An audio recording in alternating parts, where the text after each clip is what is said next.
만약 어떤 사람이 잠깐이라도 마음을 가다듬어서 앉는다면은, 수행을 한다면은 항아사에 칠보보탑을 세우는 공덕보다 더 낫다. 왜냐? 그 보배로 만든 탑은 결국은 부서져서 티끌이 돼버리지만은 한 생각, 바른 마음은 궁극의 깨달음을 이루게 하더라. 이런 얘기입니다. 결국은 뭡니까? 좋은 말씀을 내가 한번 제대로 신심을 내서 독경한다면은 그 어떤 보시를 한 공덕보다 더 수승하다는 가르침입니다. 정대계라는 개송이 있어요. 경전을 머리에 인다. 정대계라는. 그 개송에 보면 그런 구절이 나옵니다. 내가 금강경을 예를 들어 읽는다 그러면 금강반야 바라밀경 하고 경의 제목을 다 읽기도 전에 지옥의 칼날들이 싹 꺾어져 버린다는 거예요. 제목 미창 경인수 그랬습니다. 비양일구 절도산 그랬어요. 제목을 다 읽기도 전에 지옥이 무너져 버리고 한 구절 펼치기도 전에 모든 고통, 모든 업장들이 다 소멸돼 버리더라. 운심소진 천성업인데, 그런데 마음을 잘 운용을 하면, 마음을 쓰면은, 잘 쓰면은 천생업, 천생만생 동안 지은 업장도 다 없어져 버리는데 하왕염내 정대인이리요 그랬습니다. 하물며 이 경전을 머리에 이거나 수지하거나 사경하거나 독송하는 사람이겠는가? 그 사람은 더할 나위 없는 지혜와 복덕을 얻을 수 있다. 이런 얘기입니다. 경전을 내가 읽는 것이 아니라 남이 읽는 경전을 내가 잘 정신 차려서 듣기만 해도 업장이 소멸되고 또 축생의 과보를 면하고 또 출가해서 큰 스님이 되었다는 고사가 있습니다. 중국에 보면은 다믹스님이라고 하는 스님이 있었어요. 다믹스님.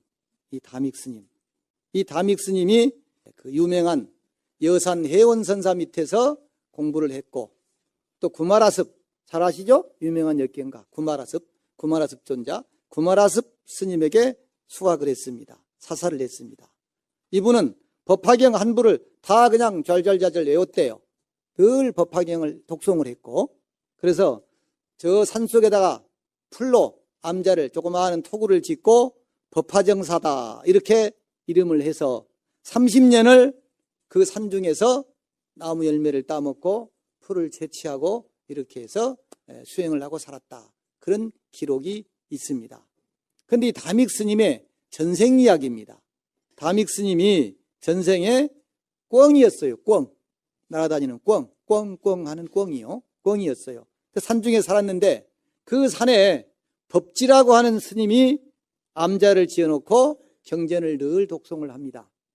그래서 이 꿩이 그 경 읽는 소리를 듣고는 그 스님 독송하는 그 옆에 딱 앉아가지고서 그 법지 스님이 경 읽는 소리를 늘 듣습니다. 이러기를 10년을 들었어요. 꿩이 좀 오래 살았죠? 꿩이 10년을 법지 스님이 독경하는 소리를 꿩이 들었으니까 하루는 스님이 독경을 하려고 그러는데 꿩이 또 쪼르르 와서 탁 앉는 거예요. 앉는데 꿩이 영 힘이 없어요. 수척하고 이렇게 힘이 없어요. 그래서 법지 스님이 이렇게 꿩을 만져주면서 네가 비록 날개 달린 그런 족속이지만 나한테 오래도록 내가 경 읽는 소리를 경전을 독송하는 소리를 들었으니까 네가 만일 업의 몸을 벗는다면은 소리는 무슨 소리겠어요? 죽는다면은 사람으로 반드시 너는 태어날 것이다. 이렇게 이제 꿩을 이렇게 만져주면서 그랬단 말이에요.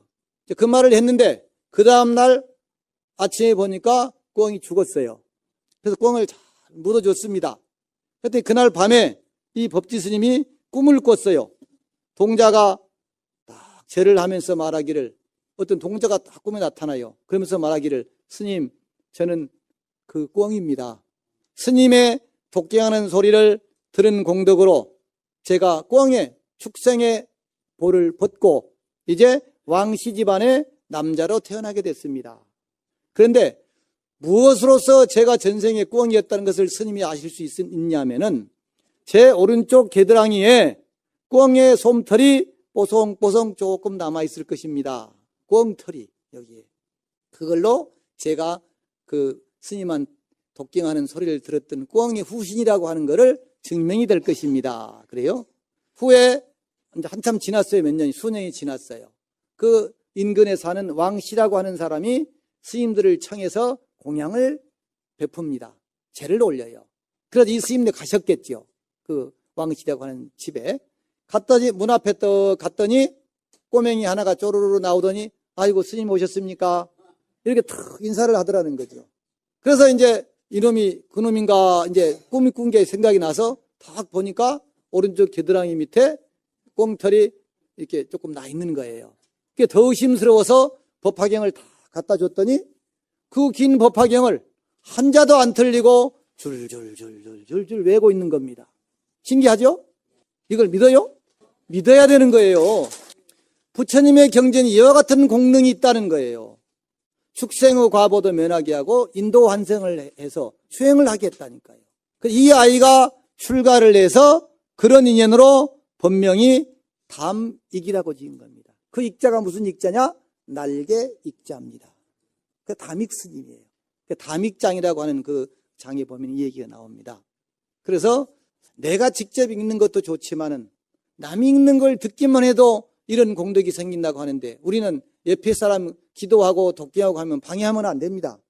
조심해야 되고. 근데 우리는 안 그래요. 나만 생각을 해요. 자리도 그렇고 뭐도 그렇고. 수행하는 사람 방해하는 죄가 큰 겁니다. 그래서 기도하는 사람 방해하는 죄가 큰 겁니다. 불자가 기본이에요. 법당을 가든 어디를 가든 정말 기도하는 사람이 있다, 절하는 사람이 있다, 독경하는 사람이 있다 그러면은 도와주지는 못할 망정 방해는 안 해야 되잖아요. 그러니까 우리가 조심 살라는 마음이 들지 않도록 또 정신이 틀어지지 않도록 그렇게 해야 된다는 얘기예요. 옛날부터 대승경전을 독송을 하면은 5가지 공덕이 있다고 했습니다. 첫째는 집착을 비우게 한다. 경을 읽어서 내 잘못된 집착, 번뇌, 욕망 이런 것들을 점점 차츰차츰 없어지게 한다는 것입니다. 둘째는 타생의 업장을 소멸시킨다 그랬습니다. 독송함으로 인해서 업장을 소멸시킨다. 셋째는 원망의 마음과 원한의 마음이 차츰차츰 풀어지더라는 거예요. 나도 모르는 사이에 독경을 하고 하니까 참회가 되고 기도가 되고 이렇게 돼서 미워하는 마음, 가품의 마음 이런 마음이 없어지더라는 거예요. 이건 나만 그런 게 아니라 내가 독송을 했기 때문에 다른 사람이 나한테 원망의 마음, 미움의 마음, 가품의 마음이 있는 것도 없어지더라는 거예요. 원망, 원한, 가품의 마음이 없어지더라. 넷째는 말할 것도 없이 한량이 없는 복덕이 늘어나게 되더라. 다섯 번째는 이렇게 함으로 인해서 나쁜 일 생길 것이 안 생기고 나쁜 데 떨어질 게 안 떨어지고 죽어서 악도에 갈 것이 안 가게 되고 인도 환생하게 되더라. 이렇게 얘기입니다. 이렇게 5가지의 공덕이 생긴다. 대승경전을 독송함으로 인해서 5가지 공덕이 생긴다. 아침 저녁으로 정말 독경하기 좋은 서늘한 바람이 불고 또 저녁이면은 공기는 맑고 달은 뜨고 또 풀벌레 소리도 들리고 시내에는 잘 모르겠습니다만은 요즘에 저는 그런 걸 저녁에 탁 나가보면은 정말 좋습니다. 그래서 이때 경을 읽지 않고 뭐 하겠는가? 이때 공부하지 않고 기도하지 않고 뭐 하겠는가? 그래서 이 가을 독경 기도로 신심도 키우고 또 뭘 공덕을 바라고 하는 건 아니지만은 그 공덕으로 우리 발언하는 일들이 장애와 마장이 없이 이루어진다면 이 모든 것이 부처님의 은혜가 아니고 무엇이겠습니까?